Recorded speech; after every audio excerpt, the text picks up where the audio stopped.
فوز عمری اللہ ان اللہ بصیر بالعباد ولا حول ولا قوة الا باللہ العلی العظیم حسبنا اللہ ونعم الوکیل نعم المولا ونعم النصیر اعوذ باللہ من الشیطان اللعین الرجیم بسم اللہ الرحمن الرحیم الحمد للہ الذی لا مضاد له فی ملکہ ولا منازع له فی امرہ ولا شبیہ له فی عظمہ ثم الصلاة والسلام علی رسولہ الکریم الامی المکی المدنی القرشی الہاشمی بالقاسم محمد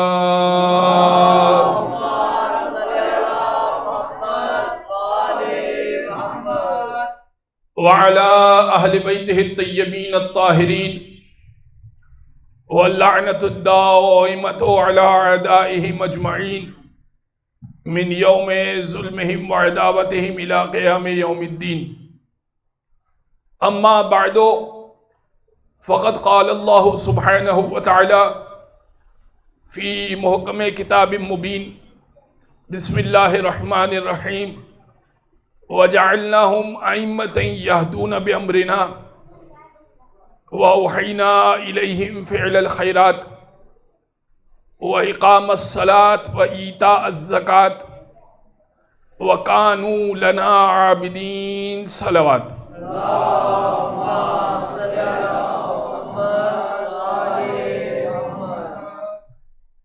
عزیزان گرامی، فضائل ائمہ اطہار سے متعلق یہ 5ویں گفتگو ہے۔ ابو علقمہ کی روایت ہے، مناقب خوارزمی اہل سنت کے بہت بڑے عالم ہیں امام خوارزمی، اور امام خوارزمی اپنی کتاب مناقب خوارزمی میں لکھتے ہیں کہ ابو علقمہ سے روایت ہے کہ ابو علقمہ کہتے ہیں کہ ایک دن اللہ کے رسول نے ہم سب اصحاب کو روک لیا صبح کے وقت، فجر کی نماز کے بعد اللہ کے رسول نے ہم سب اصحاب کو روک لیا اور کہنے لگے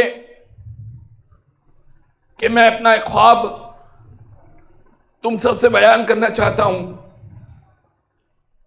اللہ کے رسول کہنے لگے کہ کل رات خواب میں میرے چچا حمزہ اور جناب جعفر طیار میرے خواب میں آئے تھے اور میں نے ان کو بلند درجوں پہ پایا۔ بھئی نبی کا خواب ہے، اور نبی کا خواب کبھی جھوٹا نہیں ہوا کرتا۔ ابراہیم نے خواب دیکھا تھا نا، یا بنی انی اری فی المنام انی اذبحک فانظر ماذا تری، اے بیٹا میں نے خواب میں دیکھا ہے کہ میں تجھے ذبح کر رہا ہوں، فانظر ماذا تری، تیری کیا رائے ہے؟ اسماعیل نے جواب دیا تھا، یا ابت افعل ما تؤمر ستجدنی انشاءاللہ من الصابرین، اے بابا جان جو حکم دیا گیا ہے اس پر عمل کیجئے، ستجدنی انشاءاللہ من الصابرین، انشاءاللہ آپ مجھے صبر کرنے والوں میں سے پائیں گے۔ تو اب ابراہیم نے خواب دیکھا کہ بیٹے کو ذبح کر رہے ہیں۔ کل کو کوئی مسلمان خواب دیکھے کہ میں اپنے بیٹے کو ذبح کر رہا ہوں تو نکل نہیں پڑے گا بیٹے کو ذبح کرنے کے لیے۔ تو جو خواب میں بھی نبی جیسا نہ ہو سکے وہ ظاہری طور پر نبی جیسا نہیں ہو سکتا۔ ایک مرتبہ رسول نے خواب دیکھا، کہا میں نے خواب دیکھا کہ چچا جعفر طیار، چچا حمزہ اور جناب جعفر طیار خواب میں آیا، میں نے ان کو بلند درجوں پہ پایا۔ میں نے ان سے سوال کیا، ایُّ الاعمال وجدتم افضل، آپ دونوں یہ بتائیے کہ آپ دونوں نے جنت میں کن اعمال کو سب سے بہتر پایا؟ دونوں کہنے لگے، یا رسول اللہ فدیناک بالآباء والاجداد والامہات، اے اللہ کے رسول ہمارے ماں باپ، ہماری مائیں بہنیں آپ پر قربان ہو جائیں۔ 3 اعمال ایسے ہیں جن کو ہم نے سب سے بہتر پایا. پہلا عمل الصلاۃ علیک، آپ پر درود بھیجنا سب سے بہتر ہے. ایک درود پڑھتے محمد و آل محمد پر. اللہم صلی علی محمد و آل محمد. پہلا عمل الصلاۃ علیک، سب سے بہتر یہ ہے کہ آپ پر درود بھیجا جائے. وسقی الماء، اور جو دوسرا عمل ہم نے بہتر پایا کہ جو جنت میں سب سے زیادہ ثواب دلاتا ہے وہ ہے پیاسے کو پانی پلانا. اور تیسرا عمل حب علی ابن ابی طالب، علی کی محبت سب سے بہتر ہے. بھائی یہ مجلسیں ہیں کیا؟ یا علی کی محبت کا تذکرہ ہو رہا ہے، یا پیاسے کے لیے سبیل لگائی جا رہی ہے، یا محمد پہ درود بھیجا جا رہا ہے؟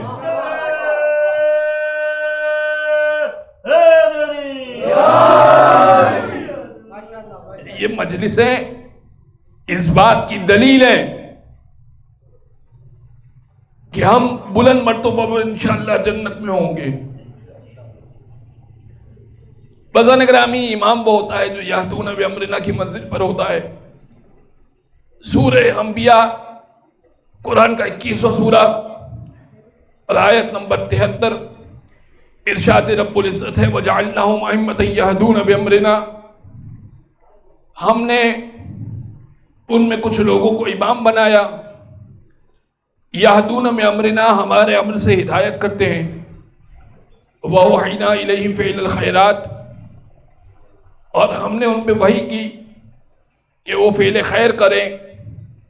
وہ اقامت الصلاۃ و ایتاء الزکوٰۃ، اور امام وہ ہوتا ہے جو نماز کو قائم کرتا ہے اور زکوٰۃ کو ادا کیا کرتا ہے. وَكَانُوا لَنَا عَابِدِينَ، اور امام پرانا عبادت گزار ہوا کرتا ہے. تو یہ 5 صفتیں امام کے اندر ہوا کرتی ہیں. کیسے ہدایت کرتا ہے؟ مرزا غالب کا ایک خط میں نے آپ کی خدمت پیش کرنا ہے. مرزا غالب نے ایک شعر کہا تھا، غالب ندی میں دوست سے آتی ہے بوئے دوست.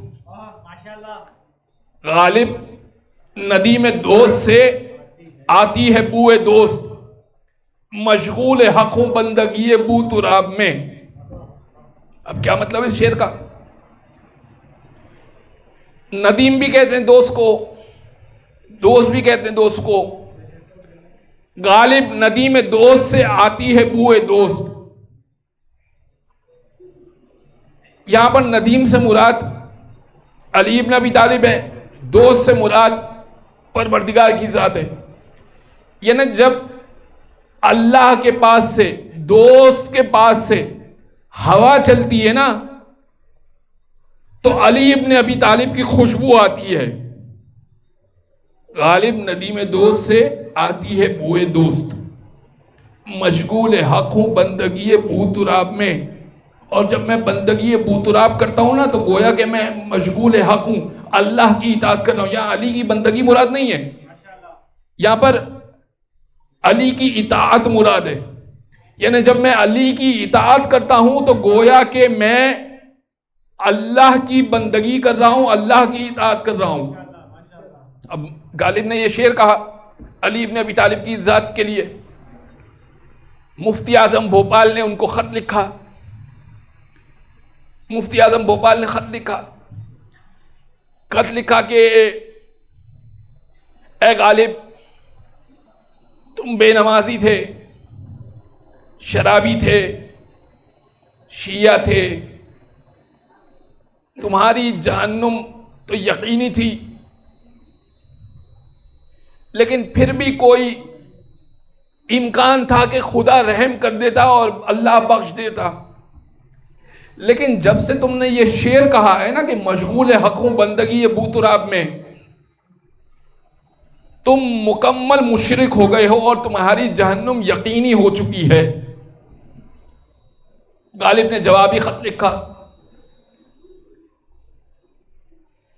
غالب نے جوابی خط لکھا. کیا لکھا؟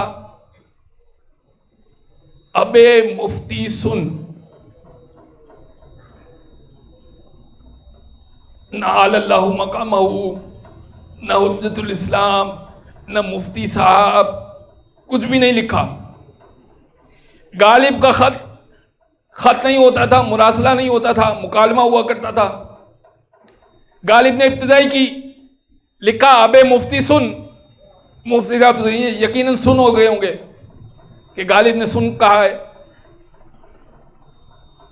کہ تو نے جو مجھے لکھا کہ میں جہنمی ہوں اور میں مشرک ہو گیا ہوں، تو سمجھ لے کہ مشرک کی تعریف کیا ہوتی ہے؟ جو اللہ کی وحدانیت میں کسی کو شریک قرار دے وہ مشرک، جو محمد مصطفیٰ کے مقام پہ کسی اور کو لا کر رکھ دے وہ مشرک، جو علی کے ساتھ کسی اور کو رکھ دے وہ مشرک۔ کب وہ مشرک ہوتا ہے؟ اور پھر تو نے یہ کہا کہ میں جہنم میں جاؤں گا، تو ہو سکتا ہے کہ تو صحیح کہہ رہا ہو، مگر میں وہاں بھی جا کر جہنم کا ایندھن بنا کر تجھ جیسے بغض علی رکھنے والوں کو جلاؤں گا۔ یا علی، جہنم کا ایندھن بن کے تجھ جیسے بغض رکھنے والوں کو جلاؤں گا۔ اور پھر لکھا، چونکہ مجلس ریکارڈ بھی ہو رہی ہے، بعد میں خواتین بھی سنیں گی، تو میں بڑے ڈھکے چھپے الفاظ میں سمجھا دوں۔ دماء ثلاثہ ہوتے ہیں، 3 طرح کے خون ہوتے ہیں، کچھ ایام ہوتے ہیں جس میں خواتین نجس ہوتی ہیں۔ غالب نے لکھا، غالب کہتے ہیں ابے مفتی، تو دماء ثلاثہ نجس خون کے فتووں میں ڈوبنے والے، تجھے کیا معلوم کہ ساقی حوض کوثر کا مقام کیا ہوتا ہے؟ تجھے کیا معلوم، تو ان فتووں میں گھسا رہتا ہے۔ ایک درود پڑھ دے محمد و آل محمد پر۔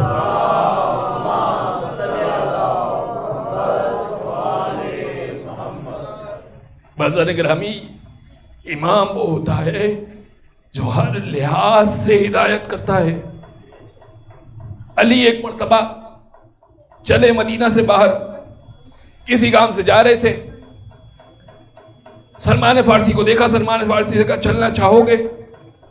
علی کہے چلنا چاہو گے اور سلمان منع کر دیں۔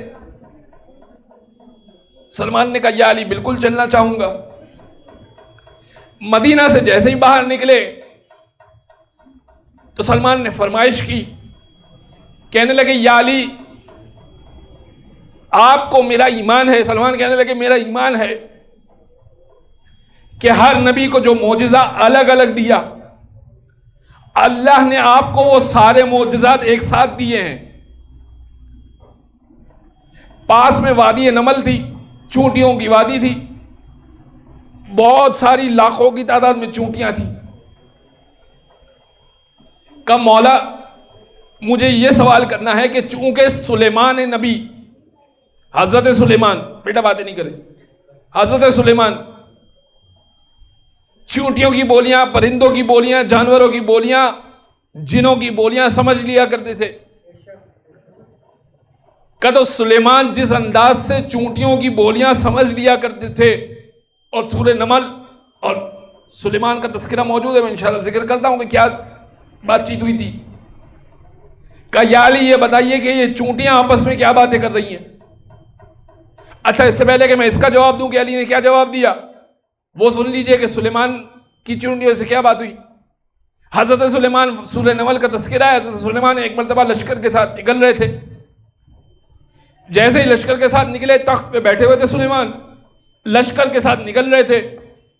قرآن نے سورہ نمل میں ذکر کیا کہ چونٹیوں میں سے وقالت النملۃ، چونٹیوں میں سے جو بڑی سردار تھی چونٹیوں کی، وہ کہنے لگی ادخلوا مساکنکم، اپنے گھروں میں داخل ہو جاؤ۔ ایسا لگتا ہے کہ سلیمان کا لشکر نکل رہا ہے، کہیں ایسا نہ ہو کہ سلیمان کا لشکر تم کو کچل ڈالے، اپنے گھروں میں داخل ہو جاؤ۔ چونٹیوں کی سردار نے چونٹیوں سے کہا اپنے گھروں میں داخل ہو جاؤ، ایسا نہ ہو کہ سلیمان کا لشکر کچل دے۔ اچھا ہوا نے یہ بات سلیمان تک پہنچا دی، کیونکہ ہوا پر بھی حکومت تھی۔ ہوا نے چونٹی کی یہ بات، چونٹیوں کی سردار کی بات سلیمان کے کان تک پہنچا دی۔ چونٹی کی سردار کو سلیمان نے اٹھایا اور اپنے ہاتھ پہ رکھا، اور کہا کہ کیا تجھے یہ لگتا ہے کہ میں ظلم کروں گا؟ جواب سنیے گا چونٹی نے کیا کہا کیا تجھے یہ لگتا ہے کہ میں ظلم کروں گا؟ کیا یہ لگتا ہے کہ نبی سے چونٹی بھی کچل جائے؟ چونٹی کہنے لگی یا رسول اللہ، آپ نبی ہیں، آپ معصوم ہیں، آپ سے خطا کا امکان نہیں ہے، مگر جو نبی کے ساتھ اٹھتے بیٹھتے ہیں ان کا بھروسہ نہیں ہوا کرتا۔ یا علی، بھائی جو نبی کے ساتھ اٹھتے بیٹھتے ہیں ان کا بھروسہ نہیں ہوا کرتا۔ تو ایک مرتبہ علی نے سے سوال کیا حضرت سلمان فارسی نے کہ یا علی یہ بتائیے کہ یہ چونٹیاں کیا کہہ رہی ہیں؟ علی نے کانوں پہ ہاتھ رکھا، سلمان فارسی سننے کے قابل ہوئے۔ وہ چونٹی جو سلیمان نبی کے وقت یہ کہہ رہی تھی کہ اپنے گھروں میں داخل ہو جاؤ، کہیں کچلے نہ جاؤ، وہی یہ کہہ رہی تھی اپنے گھروں سے نکلو، جس کا چہرہ دیکھنا عبادت ہے اس کے چہرے کو دیکھو۔ اچھا، جب سلیمان نے چونٹی کو ہاتھ پہ اٹھایا نا اور اپنے ہاتھ پہ رکھا تو سلیمان پورا مکالمہ ہے، سلیمان نے سوال کیا کہ یہ بتاؤ کہ تم افضل ہو یا میں افضل ہوں؟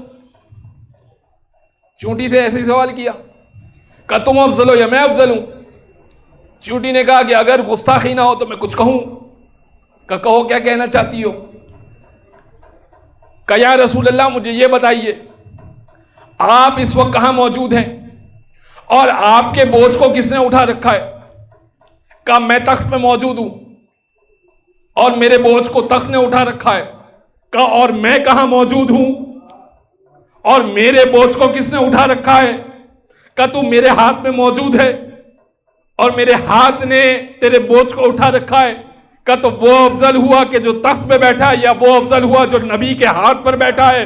تو میں یہ کہوں گا کہ ایک چونٹی نبی کے ہاتھ پر آ جائے تو افضلیت کا دعویٰ کرے، اگر علی نبی کے کندھوں پہ آ جائے۔ امام وہ ہوتا ہے جو ہر لحاظ سے ہدایت کرتا ہے۔ واقعہ مکمل کر دوں، اب ایک مرتبہ سلمان فارسی نے کہا کہ یا رسول اللہ، یا علی مجھے ایک اور معجزہ بھی دیکھنا ہے۔ حضرت عیسیٰ مردوں کو زندہ کیا کرتے تھے، آپ بھی مردے کو زندہ کر کے دکھائیے تو میں مانوں۔ علی نے کہا کوئی مسئلہ نہیں، سلمان ایسا کرو کسی پرندے کو بلاؤ، کسی پرندے کو اشارہ کرو اور پھر اس کو ذبح کرو، پھر دیکھو میں زندہ کرتا ہوں یا نہیں کرتا ہوں۔ سلیمان نے بہت پرندوں کو بلایا، کوئی پرندہ نہیں آیا۔ کہا یہ تو کوئی پرندہ آ ہی نہیں رہا، اشارہ آپ نے کہا کہ کرو تو آئے گا پرندہ۔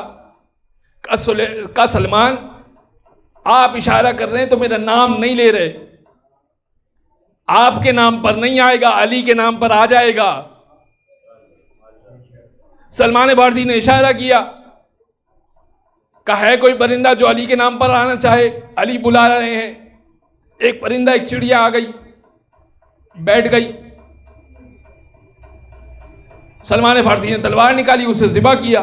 ابھی ذبح کرنے کے لیے چھری کو، تلوار کو رکھا ہی تھا گردن پر کہ اس چڑیا نے اپنی گردن کو چھری پر چلانا شروع کر دیا۔ 2 سیکنڈ میں سر الگ ہو گیا، دھڑ الگ ہو گیا۔ سلمان سے کہنے لگے مولا کائنات، اے سلمان اب اشارہ کرو اور کہو قم باذن اللہ، اللہ کے حکم سے زندہ ہو جا۔ سلمان نے اشارہ کیا اور اللہ کے حکم سے وہ زندہ ہو گئی، سر اور دھڑ چڑ گیا، اللہ کے حکم سے زندہ ہو گئی، چلی گئی، اڑ گئی۔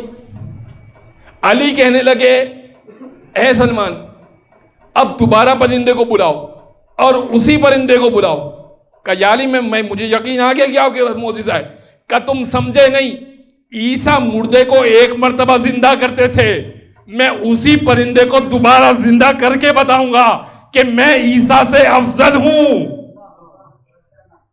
وہی پرندہ آیا اور ایک مرتبہ دوبارہ سے سلمان نے ذبح کیا اور زندہ کیا۔ تاریخ لکھتی ہے کہ 70 مرتبہ علی نے حکم دیا اور سلمان فارسی نے اس کو ذبح کیا. جب آخری مرتبہ ذبح کر رہے تھے، ایک مرتبہ کہا کہ یا علی مجھے بولنے کی طاقت دیجیے کہ یہ میری بات کو سمجھ سکے اور میں اس کی بات کو سمجھ سکوں. مولا نے زبان پہ ہاتھ رکھا، کہا کہ اب تم جو بولو گے اس کو سمجھ میں آئے گا. سلمان عربی بول رہے تھے لیکن اس کو سمجھ میں آ رہا تھا کیونکہ اس کی زبان میں وہ جا رہا تھا. سوال کیا کہ یہ بتا کہ میں جب بھی تجھے بلاتا ہوں تو فوراً آ جاتی ہے، کبھی جاتی نہیں ہے، اور 70ویں مرتبہ تجھے میں ذبح کر رہا ہوں، اپنے آپ کو چھری کے اوپر خود پھیرتی ہے. کہا اے سلمان تم یہ دیکھو بلا کس کے نام پر رہے ہو. درود پڑھتے محمد و آل محمد. اللہم صلی علی محمد و آل محمد. برادران گرامی، امام وہ ہوتا ہے جو فعل خیر کیا کرتا ہے، ہر لحاظ سے فعل خیر کرتا ہے.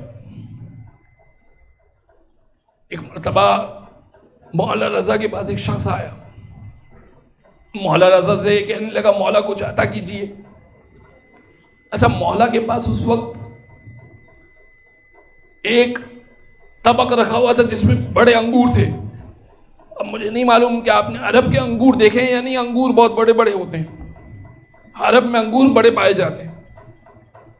اس نے کہا مولا کچھ عطا کیجیے. امام نے کہا فی الحال تو کچھ نہیں ہے، یہ انگور رکھے ہوئے ہیں. ایک انگور کا دانہ اٹھا کے اس کو دے دیا. اس نے کہا مولا یہ کیا دے رہے ہیں آپ؟ میں امداد طلب کرنے کے لیے آیا ہوں، کچھ مال دیجئے، کچھ نقد دیجئے. امام نے کہا کہ ٹھیک ہے، وہ انگور کا دانہ رکھ دیا. ایک دوسرا شخص آیا مولا سے ملاقات کرنے کے لیے. امام، اچھا وہ پہلا شخص بیٹھا ہوا ہے، اس نے مولا کی عطا کو قبول نہیں کیا. مولا ایک انگور دے رہے تھے نا، ایک دانہ دے رہے تھے، اس نے عطا کو قبول نہیں کیا. دوسرا آیا مولا سے ملاقات کرنے کے لیے. امام نے اس کو بھی انگور کا ایک دانہ دیا. کہنے لگا آج کتنا خوش نصیب ہوں کہ اپنے مولا کے پاس سے انگور کا ایک دانہ ملا ہے. مولا نے کہا کہ کیا تو اتنا قدردان ہے؟ کیا واقعی تجھے اس بات کی قدر ہے کہ تم مولا کا دیا ہوا اہم سمجھتا ہے؟ اس نے کہا یقیناً مولا. تو امام نے کہا کہ اچھا تو پھر یہ خوشہ بھی لے لے. انگور کا پورا خوشہ دے دیا اس کو. کہنے لگا کہ مولا یہ تو بہت ہی اچھی بات ہے، کیا میری خوش نصیبی کے فرزند رسول کے پاس سے مجھے پورا ایک خوشہ ملے. امام نے کہا یہ پورا تھال لے لے. اس نے کہا مولا بہت نوازش آپ کی، آپ نے مجھے اس لائق سمجھا کہ آپ نے مجھے تھال دیا. امام نے غلام کو بلایا کہ جس باغ سے وہ انگور کے خوشے اتارے وہ باغ اس کو دے دو. اس نے کہا مولا آپ عطا پہ عطا کی جا رہے ہیں. امام نے کہا اس باغ میں جتنے گھوڑے بندھے ہوئے وہ بھی تم لے لو. وہ کہنے لگا فرزند رسول کتنا عطا کریں گے؟ کہ جب تک تم شکر کرتے جاؤ گے ہم عطا کرتے جائیں گے. وہ پہلا شخص کہنے لگا مولا میرے لیے اتنا کافی ہے. دوسرا شخص کہنے لگا مولا میرے لیے اتنا کافی ہے. وہ چلا گیا، بہت امیر ہو گیا. بیٹھے بیٹھے پہلا شخص بڑا پریشان، کہنے لگا فرزند رسول کاش وہ دانہ قبول کر لیا ہوتا. کہا تم نے مولا کی عطا کو قبول نہیں کیا. آپ یقین جانیے اگر مولا تھوڑا سا عطا کرے نا زندگی میں تو خوش ہو کے مولا کی خاطر کچھ اور اچھا انجام دیجئے، مولا بہترین عطا کریں گے. ایک درود پڑھ دیں محمد و آل محمد. اللہم صلی علی محمد و آل محمد. جابر کا بھی یہی واقعہ ہے لیکن کسی اور انداز سے. میں عرض کر رہا تھا نا آپ کی خدمت میں کہ مرثیہ گوئی کوئی معمولی چیز نہیں ہے. یہاں تو اس انداز سے مرثیہ نہیں ہوتا جس انداز سے دیگر جگہوں پہ میں نے دیکھا ہے کہ باقاعدہ سوز و سلام ہوتا ہے، مرثیہ خوانی ہوتی ہے. تو مرثیہ گوئی بہت اجر ہے اس کا.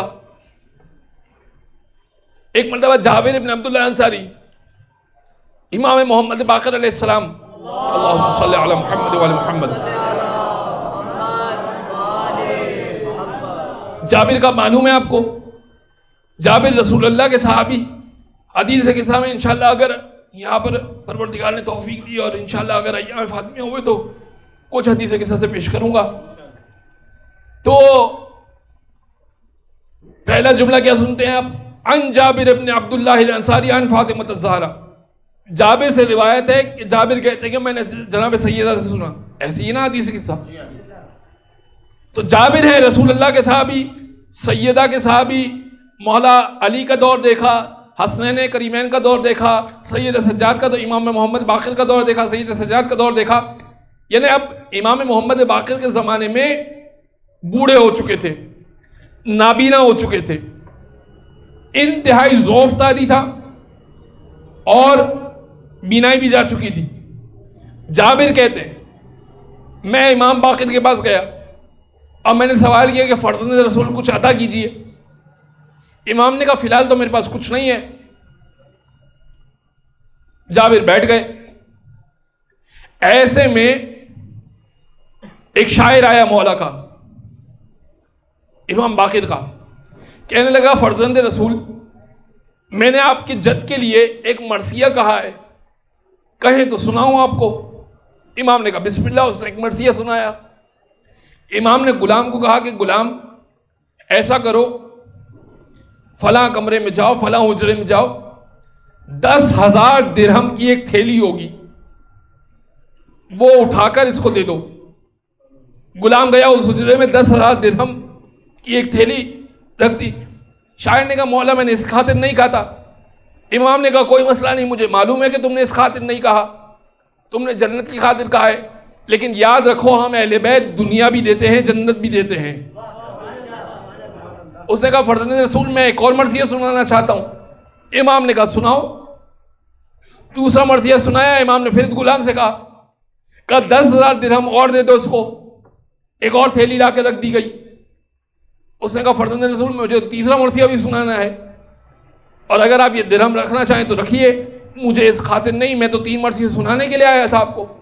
امام نے کہا کوئی مسئلہ نہیں، جتنے مرثیہ سنانے سناؤ. اس نے کہا نہیں فرزند رسول بس 3 مرثیہ ہیں میرے پاس، 3 مرثیہ سنانے کے لیے تازہ کلام لکھا تو میں سنانا چاہتا ہوں آپ کو. تیسرا مرثیہ سنایا امام کو. پھر 10,000 درہم امام نے دیے، حجرے میں سے منگوا کے دیے. اب 30,000 درہم ایک بڑی رقم ہے. جابر بیٹھے ہوئے. جابر نے کیا کہا تھا فرزند رسول کچھ عطا کیجئے، اور امام نے کیا کہا تھا فی الحال میرے پاس کچھ نہیں ہے. اب جابر یہ ساری چیزیں سن رہے ہیں کہ شاعر کو دیا جا رہا ہے، نوازا جا رہا ہے، اور مجھے کہا جا رہا ہے کہ میرے پاس کچھ نہیں ہے. شاعر 30,000 درہم لے کے چلا گیا. جابر کہنے لگے فرزند رسول اس کو 30,000 درہم دے دیے اور مجھے کہہ رہے ہیں کہ میرے پاس کچھ نہیں ہے. تو امام کہنے لگے کیا تمہیں مجھ پر جھوٹ کا گمان ہے؟ اس نے کہا نہیں فرزند رسول، جھوٹ تو معصوم نہیں بولا کرتا، لیکن یہ معاملہ کیا ہے کہ آپ نے ایک مرتبہ کہا کہ میرے پاس نہیں ہے اور پھر 30,000 درہم دیے. امام نے کہا کیا تم کو لگتا ہے کہ میں نے یہ سوچا ہو کہ فی الحال میرے پاس نہیں ہے اور کمرے میں موجود ہوں؟ تو آؤ چلو اس حجرے میں چلتے ہیں جہاں سے میں نے 30,000 درہم منگوائے تھے. امام نے جابر کا ہاتھ پکڑا، اور چونکہ وہ نابینا تھے ہاتھ پکڑا اور پورے کمرے میں جابر کو تلاش کروایا کہ جابر دیکھ لو یہاں پر کچھ بھی نہیں ہے، کمرہ پورا خالی ہے. جابر کے دل میں آیا کہ شاید 30,000 درہم ہی ہوں گے. اب وہ امام ہی کیا جو دل کی بات نہ سمجھ سکے.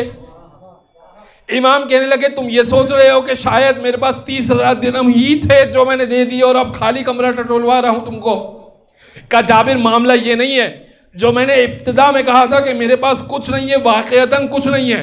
خدا کی قسم وہ شاعر جیسے مرثیہ کہتا جا رہا تھا سید الشہداء اس کا اجر میرے گھر پہ بھیجتے جا رہے تھے، میں فقط اٹھا کے دینے والا ہوں.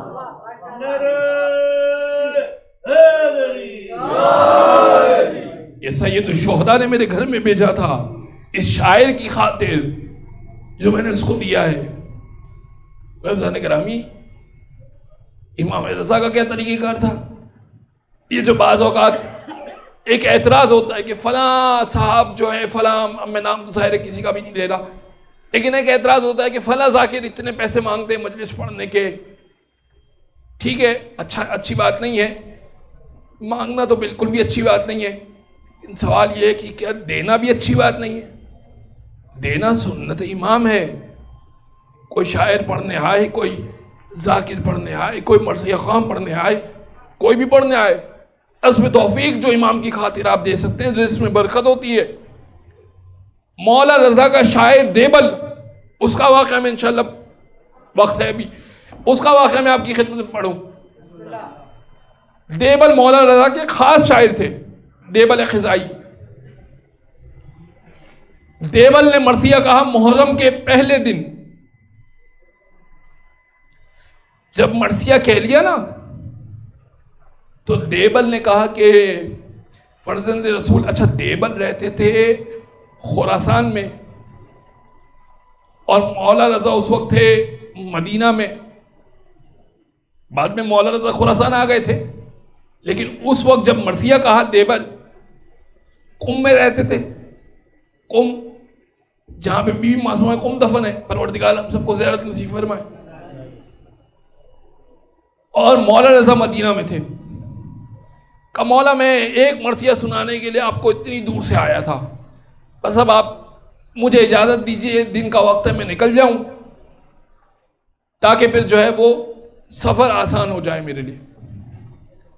امام کہنے لگے دیبل رک جاؤ۔ مولا زنان خانے میں گئے، بی معصومہ مولا رضا کی 30 بہنیں تھیں، 30 بہنیں، جن میں سے ایک بی معصومہ قم ہے۔ اپنی بہنوں سے کہا کہ اگر تمہارے پاس میرے شاعر کو دینے کے لیے کچھ ہے تو دے دو، اور اپنی آبا اتاری اور پھیلا دی۔ مولا رضا کی بہنوں نے اپنے گلے کے ہار اور کانوں کی بالیاں شاعر کو دی۔ اتنا سونا تھا، اتنا سونا تھا کہ مولا نے گٹھری بنا کر دیبل کو دیا۔ کہا دیبل اس سے زیادہ ہوتا تو میں اس سے زیادہ دیتا، لیکن سید الشہداء کی خاطر ایک مرثیے کا حق میں ادا نہیں کر سکا۔ مولا رضا کی سنت ہے اتنا دے کہ جو جس قدر آپ دے سکتے ہیں۔ اچھا دیبل نے کیا کہا؟ دیبل نے کہا فرزند رسول مجھے اتنے سونے کی تو ضرورت نہیں ہے، یہ آپ رکھ لیجئے، اور پھر آپ کی بہنوں کا سونا، آپ کی بہنوں کا زیور، وہ اترا ہوا زیور وہ میں لوں، مجھے شرم آتی ہے، حیا آتی ہے مجھے۔ امام نے ایک جملہ کہا، امام نے کہا دیبل جو ہم اہل بیت دے دیا کرتے ہیں نا واپس نہیں دیا کرتے۔ اس نے کہا مولا میں کچھ اور مانگنا چاہتا ہوں۔ امام نے کہا کچھ اور بھی مانگ لو، کچھ اور بھی مانگ لو، لیکن یہ واپس نہیں لوں گا۔ اس نے کہا کہ مولا میں چاہتا ہوں کہ آپ اپنا کوئی لباس مجھے دے دیجئے تاکہ میں وصیت کروں کہ جب مجھے دفن کیا جائے تو مولا رضا کے کرتے میں مجھے دفن کیا جائے۔ امام گئے اپنے حجرے میں، کہا کہ ٹھیک ہے، اور 2 جوڑے مولا نے دیبل کو دیے۔ دیبل نے ایک جوڑا واپس کر دیا، کہنے لگا فرزند رسول فقط ایک کافی ہے، ظاہر دفن ہونا ہے تو ایک جوڑا کافی ہے۔ امام کہنے لگے نہیں دیبل یہ دونوں جوڑے تمہیں کام آئیں گے، 2 جوڑے رکھو۔ اب دیبل پریشان ہو گئے کہ بھائی ایک کرتا مانگا میں نے، مولا نے 2 کرتے دیے۔ اب وہ سارا سونا لے کر اور 2 کرتے مولا رضا کے لے کر دیبل چلے۔ ابھی مدینہ سے باہر نکلے تھے، رات کا وقت تھا، کسی نے ان کے گھوڑے کو روک لیا، ہاتھ پیر باندھ کے کھڑا کر دیا ان کو۔ معلوم ہوا کہ پورے قافلے کو لوٹا گیا، کوئی قافلہ اس راستے سے نکل رہا ہوگا، اس قافلے کو بھی روک کر لوٹا گیا ہے، ساتھ میں دیبل کو بھی لوٹ لیا، اور اتنا سونا موجود تھا تو سب نے لوٹ لیا، چوروں نے لوٹ لیا اور باندھ دیا۔ اب وہ پورا قافلہ بھی لوٹا ہوا تھا، ساتھ میں دیبل بھی موجود تھے۔ اب وہ جو چور تھے، جو ڈاکو تھے، وہ اتفاق سے مولا رضا کے چاہنے والے تھے۔ ہمارے چاہنے والے بھی ایسے ہوتے، مولا کے چاہنے والے بھی کبھی کبھی ایسے ہوتے۔ تو اس قافلے میں سے کسی نے پہچان لیا کہ یہ دیبل ہے،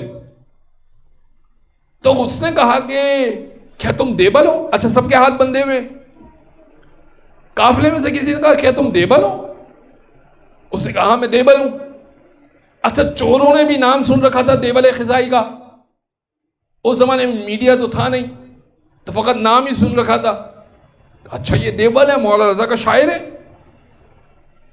کہا کہ چونکہ تم مولا رضا کے شاعر ہو لہٰذا میں سب کو آزاد کرتا ہوں، لیکن تم کہاں سے آ رہے ہو؟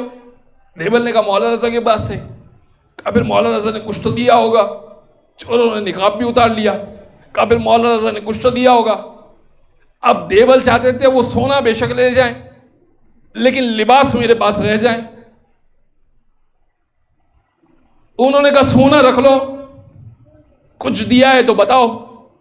اب دیبل پریشان ہو گئے، ان چوروں نے ان کے سامان کو ٹٹولا، ایک جوڑا نکال لیا۔ اب رات کا وقت تھا، ہر چیز نظر نہیں آ رہی تھی۔ چوروں میں اس بات پہ لڑائی ہو گئی کہ کون مولا رضا کا کرتا لے گا۔ ایک کرتے کے عوض سب کو آزادی بھی مل گئی، دیبل کو مقام بھی مل گیا اور سب کو چھوڑ دیا۔ مولا نے کیا کہا تھا؟ دیبل 2 کرتے لے جاؤ، کام آئیں گے۔ ایک کرتا چھوڑ لے گئے اور سب کو چھوڑ دیا۔ دیبل خوش ہو گئے کہ چلو ایک کرتا بچ گیا۔ مولا نے صحیح کہا تھا۔ لمبا سفر کر کے جیسے ہی شہر رے میں پہنچے، رے اور قم ساتھ ساتھ ہیں، جیسے ہی شہر رے میں پہنچے، رے والوں کو یہ خبر ہو چکی تھی کہ دیبل کے ساتھ راستے میں کوئی واقعہ ہوا ہے اور مولا رضا کی کوئی خاص چیز موجود ہے۔ وہ کیا چیز ہے یہ نہیں معلوم تھا۔ تو رے والے انتظار کر رہے تھے کہ جیسے ہی دیبل دروازے سے داخل ہو شہر کے، ہم دیبل کو جو ہے نا جھپٹا مار کے جو چیز مولا رضا کی ہوگی وہ لے لیں گے۔ آج بھی مولا رضا پروردگار ہم سب کو مولا رضا کی زیارت نصیب فرمائے۔ جب بھی مولا رضا کی ذریعے پر کوئی معجزہ ہوتا ہے نا تو پھر نکلنا مشکل ہو جاتا ہے اس بندے کو، کیونکہ سب لوگ اس کے کپڑے کو تار کر دیتے ہیں کہ مولا رضا کا بخشا ہوا ہے، مولا رضا پر نے اس پر عنایت کی ہے۔ مولا رضا کا ایک الگ مقام ہے، حتیٰ کہ حدیث ہے، نئی حدیث ہے یقیناً، مطلب حدیث تو پرانی ہے لیکن یقیناً آپ کے لیے نئی ہوگی۔ حتیٰ کہ حدیث ہے، سنیے گا بہت غور سے، حتیٰ کہ حدیث ہے کہ مولا رضا کی زیارت امام حسین کی زیارت سے افضل ہے۔ کیوں؟ کسی نے مولا سے سوال کیا، مولا ایسا کیوں کہ مولا رضا کی زیارت مولا حسین کی زیارت سے افضل؟ تو امام نے کہا کہ اس لیے کہ حسین کی زیارت ہر مسلمان کرتا ہے، حتیٰ کہ جو 6 امام کو مانتا ہے وہ بھی حسین کی زیارت کو کرتا ہے، لیکن جو 8ویں امام تک آتا ہے وہ پھر 12ویں تک مانتا ہے۔ جو 8ویں تک آ گیا وہ 12ویں تک جائے گا۔ 6 امام والے بھی ملیں گے آپ کو، 7 امام والے بھی ملیں گے، لیکن 8ویں امام کو اگر وہ مان رہا ہے تو پھر 12ویں کو بھی مان رہا ہے۔ لہٰذا حسین کی زیارت پہ ہر مسلمان جا رہا ہے، عیسائی بھی جا رہے ہیں، ہندو بھی جا رہے ہیں، لیکن مولا رضا کی زیارت پہ پکا مومن ہوگا وہ جائے گا۔ آپ کو کبھی بھی مولا رضا کی زیارت پہ کوئی غیر مومن نہیں دکھے گا۔ تو اب دیبل پہنچے، شہر رے والوں نے ہجوم کر دیا ان پر، سارا سونا لوٹ لیا۔ دیبل نے وہ کرتا سنبھال کے رکھا تھا کہ کرتا بچ جائے، سونا بے شک چلا جائے۔ اب جب رے سے قم پہنچے تو دیکھا کہ گھر بہت بڑا، دیبل کا گھر بہت بڑا تھا، گھر پورا لوٹا جا چکا ہے، مسمار بھی کر دیا ہے کسی نے، ختم ہو چکا ہے۔ دیول پریشان ہو گئی، یہ تو بڑی مصیبت ہے، ایک کرتا پہلے ہی جا چکا، سونا بھی چلا گیا، اب ایک کرتا بچا ہے اور گھر بھی تباہ ہو گیا ہے، لوٹا بھی جا چکا ہے اور تباہ و برباد ہو گیا ہے۔ ایک مزدور کو بلوایا، کہا کہ گھر اگر تعمیر کرنا ہو تو کتنے لگیں گے؟ اس نے کہا 10 لاکھ درہم، گھر بیمہ سامان جو اس میں لوازمات ہوتے ہیں، اس نے کہا 10 لاکھ درہم۔ دیبل نے کہا یہ تو بہت بڑی رقم ہے، فی الحال تو میرے پاس کچھ نہیں ہے۔ مزدور مولا کا چاہنے والا تھا، دیبل نے کہا کہ کیا یہ ممکن ہے کہ اگر میں تم کو مولا رضا کا کرتا دوں تو تم مجھے گھر دے دو گے؟ اس نے کہا بالکل ممکن ہے، اگر تم مولا رضا کا کرتا دے دو تو بہترین گھر بھی بنا دوں گا، سامان بھی ڈال دوں گا۔ دیبل نے دوسرا کرتا بھی دے دیا، ایک گھر، ایک کرتا، مولا رضا کا ایک کرتا دیبل کو رہائی بھی دلوا رہا ہے، مومنوں کو رہائی بھی دلوا رہا ہے، شہر رہ والوں کو سکون بھی دلوا رہا ہے، دیبل کا گھر بھی آباد ہو رہا ہے۔ یہ ایک کرتا مولا رضا کا ایسا ہے جو مختلف معجزے کر رہا تھا۔ بازار گرامی، حسین ابن علی کی ذات ہے جس کی بارگاہ میں اگر کوئی بھی کچھ بھی کرے تو نام لکھا ہوا ہوتا ہے۔ امام زمانہ کی حدیث ہے، امام زمانہ کی، امام مہدی علیہ السلام کی حدیث ہے۔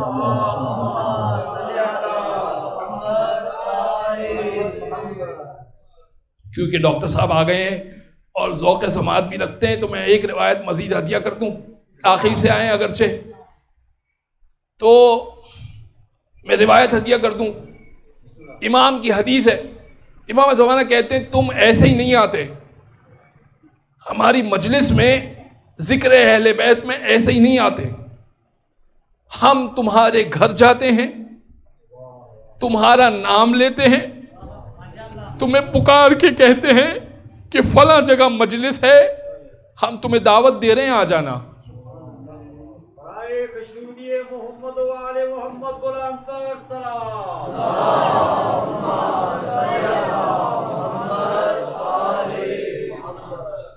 امام اگر نہ چاہیں کوئی مجلس حسین میں آ بھی نہیں سکتا۔ ایک واقعہ اور میں منزل مصائب پر آ جاؤں گا۔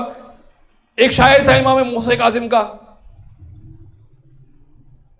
اس نے کچھ شعر لکھے، توجہ رکھیے گا، اس نے کچھ شعر لکھے امام حسین کی خاطر، اور اب چلا امام موسیٰ کاظم کو سنانے کے لیے۔ جیسے ہی امام موسیٰ کاظم کے گھر میں داخل ہوا نا، جیسے ہی سلام کر کے بیٹھ گیا، امام کہنے لگے کہ میں بتاؤں کہ تم کیوں آئے ہو؟ اس نے کہا فرزند رسول بتائیے کیوں آیا ہوں؟ کہا تم اشعار سنانے کے لیے آئے ہو۔ اس نے کہا کہ بڑی حیرت کی بات ہے مولا، میں نے راستے میں کسی کو بتایا نہیں کہ میں اشعار سنانے کے لیے موسیٰ کاظم کے پاس جا رہا ہوں۔ امام کہنے لگے یہ بتاؤں کہ کتنے اشعار لکھے ہیں؟ کہا 3 اشعار لکھے ہیں تم نے۔ اس نے کہا مولا آپ کو کیسے پتہ چلا؟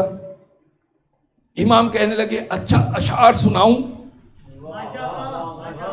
کہ تم نے کیا شعر لکھا ہے؟ اس نے کہا فرزند رسول سنائیے۔ اس کے لکھے ہوئے شعر امام موسیٰ کاظم نے خود سنائے۔ اس نے کہا فرزند رسول یہ کیا بات ہے؟ لکھے میں نے اپنے گھر پر، نہ کسی کو بتایا نہ کسی کو سنایا، سیدھے آپ کے پاس آیا اور سنا آپ رہے ہیں۔ امام کہنے لگے تم کیا سمجھ رہے ہو؟ ان اشعار کے بارے میں تم کیا سمجھ رہے ہو؟ ایک ایک لفظ کے بدلے، بہت توجہ، ایک ایک لفظ کے بدلے جنت کا سودا ہو رہا ہوتا ہے، تو کیا الفاظ کاغذ و قلم کی زینت بننے سے پہلے اجازت نہیں لیتے ہوں گے جنت کے سردار سے؟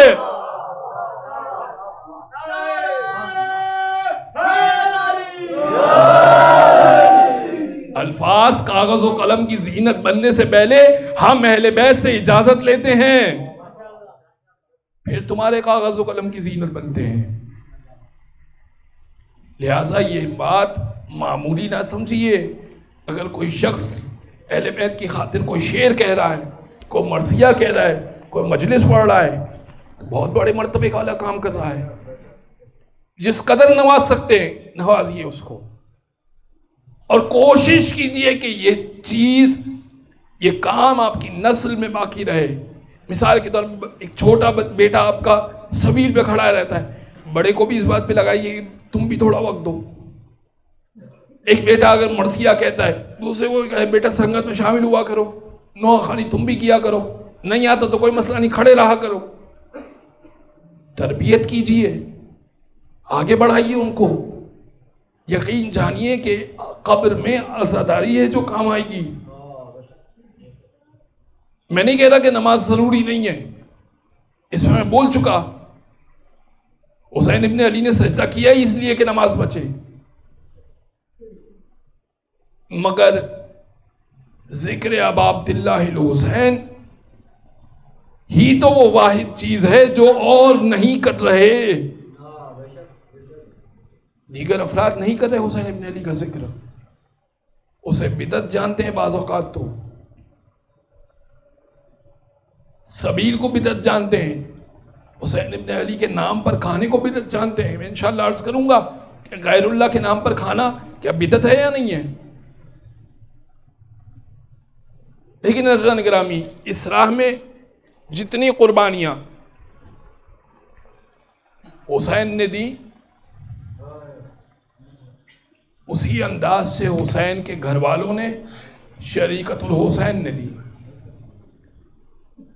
28 رجب کو